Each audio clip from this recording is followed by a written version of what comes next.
एकादशी व्रत सबको करना चाहिए। आहा, एकादशी को भगवान को सबसे प्रिय कोई व्रत है तो एकादशी का व्रत। और एकादशी रहने मात्र से ठाकुर जी जितने जल्दी प्रसन्न हो जाते हैं उतने अन्य व्रत करने से प्रसन्न नहीं होते। और एकादशी का लाभ हम बता दें आपको। एक बार की बात, भगवान के पास अन्न रोता रोता गया।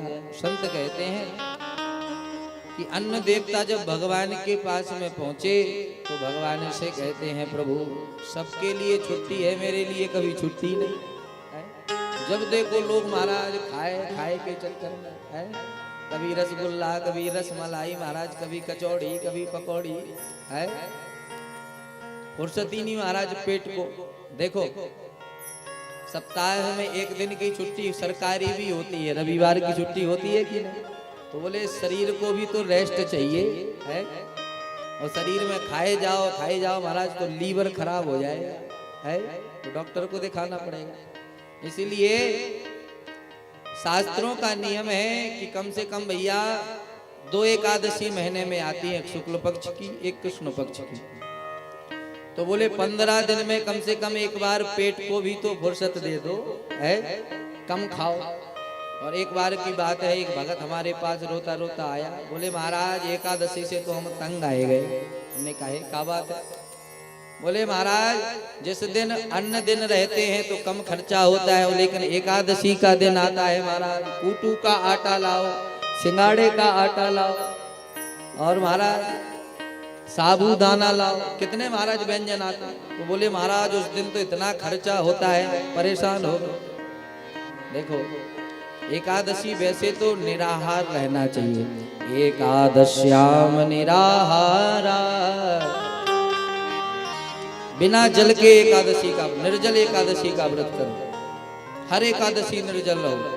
और शरीर में सामर्थ्य नहीं है तो बोले सजला कर लो, जल के सहित कर लो। और बोले जल में अगर सामर्थ्य नहीं बन रहा है तो सफला कर लो, फल के साथ कर लो। लेकिन भैया एकादशी व्रत अवश्य करना चाहिए, क्योंकि एकादशी करने से श्री ठाकुर जी बहुत जल्दी प्रसन्न होते। मैं तो कहता हूँ दिन भर खाओ है, फलार खूब चकाचक भरा 108 बार फलार करो, लेकिन एकादशी का व्रत अवश्य करना चाहिए। तो अन्न भगवान के पास रोता रोता पहुंचा, बोले नाथ कभी छुट्टी नहीं, जब देखो जब महाराज।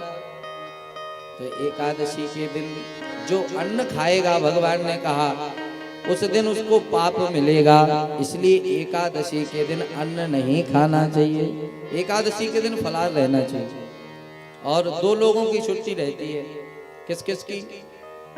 बोले एक तो जो बच्चे हैं तो उनकी कोई बात नहीं, एक जो वृद्ध हैं बीमार रहते हैं वो व्रत ना रहे, लेकिन जो बीच के हैं इनको तो व्रत करना ही चाहिए।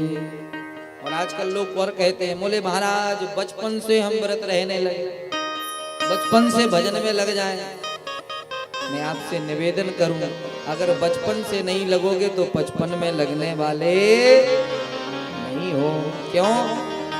बोले भैया क्षण भंगुर जीवन की कलिका, कल प्रात को जान खिले न खिले, मलयागिर की सुचि शीतल मंद, बयारु बही की बही ना बही। और कल काल कुठार लिए है खड़ा, इतन नम्र है चोट झिले न झिले। करना क्या है? बोले भजले हर नाम अरे रसना,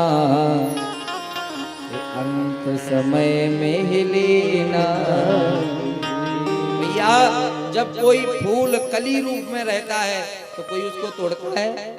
कोई नहीं तोड़ता।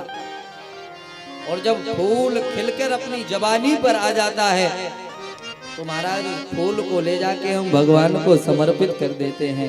तो ये फूल भी हमें ये शिक्षा दे रहा है कि जिस समय हम यौवन अवस्था में आ जाए, हमारे अंदर समझदारी आ जाए, हम समझने लगे, उसी समय से भगवान का भजन करना प्रारंभ कर दो।